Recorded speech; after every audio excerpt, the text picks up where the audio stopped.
The name's Peter. Life in Polk County, North Carolina has always been boring to me. It seems like the economy is booming, but just not around me. I live in the middle of nowhere. The town have about 18,000 people living here, and that's a lot smaller than the average population in North Carolina. Most of my free time include fishing and hunting.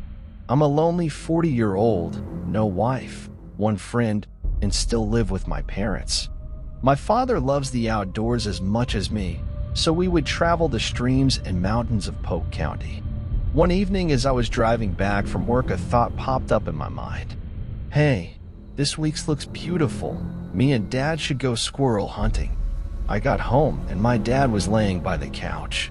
Oh, are you okay? I asked. He looked at me with an exhausting face and said, Son, I don't feel too well. What is it? Seeing that he looked so tired, I didn't bother to ask him if he wanted to go hunting. That night, I got my CZ-45722 ready, packed some sandwiches, and went to sleep. 5 a.m. came along and I was on the road.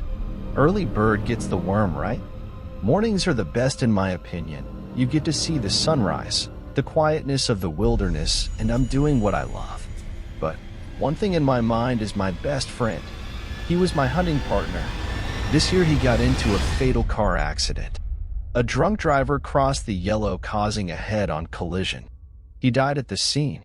Like I said, he was my one and only best friend, and he's dead. My life just got lonelier. I shed a little tear, wiped my face, and headed into the woods. In no time, I had already walked about half a mile into the woods. The sun started rising, so I sat down by a tree and waited to see if any squirrel is going to make any movement or noise. By 9 a.m., I had already got 5, so 3 more to go. I started trekking my way farther and farther into the woods. For some reason, the forecast said sunshine, but as of now it's pretty cloudy. In the forest, it's much darker. The good thing is that there's no wind, so I didn't mind.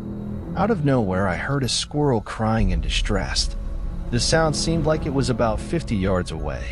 Every time I trekked closer, the crying squirrel sound went further.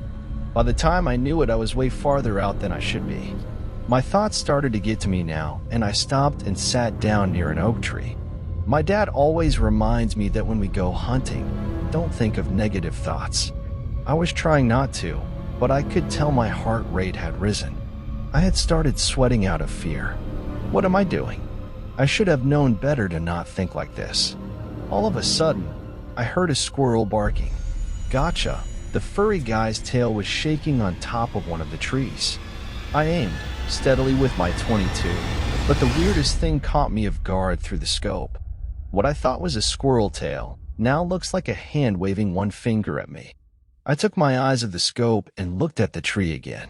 I shook my head and saw that it was in fact the tail, but when I looked at the scope for the second time, there it was, a hand with one finger waving at me again. A cackle broke the silence of the wood. That wrinkled hand showed itself. It looked to be an old man with strings of hair barely holding onto his head. That thing was about 4 feet tall. What moved my skin was that fact that it was imitating a squirrel's movement. It would move behind the tree in quick movements like a squirrel trying to avoid contact while keeping an eye on me. This thing wasn't so small, so I could see its movement clear as day. I turned and ran, and the cackles continued. The harder I ran, the louder I could hear the leaves and trees being thrown around behind me. I turned around after what seems like an eternity of running, and that thing was not there. Or so I thought. Surprised, I saw a single finger swaying about 30 yards and 45 degrees to my right. What the fuck?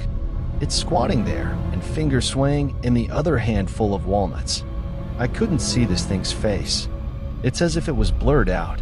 My ankles were weak, but I managed to start tumbling and running again, tripping over fallen trees and rolling downhill. Eventually, I reached a trail that I remember clearly, and I sprinted for the car.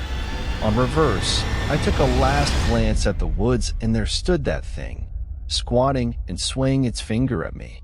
The face still blurred, the naked body wrinkled, its head tilted as if tired, and it hopped behind a tree and poked one side of its face towards me. This incident scared the living shits out of me. I never told my parents in fear that they would not recommend me going back to the woods. I still hunt, but not alone. My dad asked me why I don't travel my own path when we hunt, and I tell him I want to spend time with him together. I love hunting, so much that I still go even after this apparition encounter. What do you guys think? Should I stop? Is this going to cost me my health? Thanks for listening to my squirrel hunting haunting encounter. Please like, share, and subscribe for more content in the future. As always, stay shivering.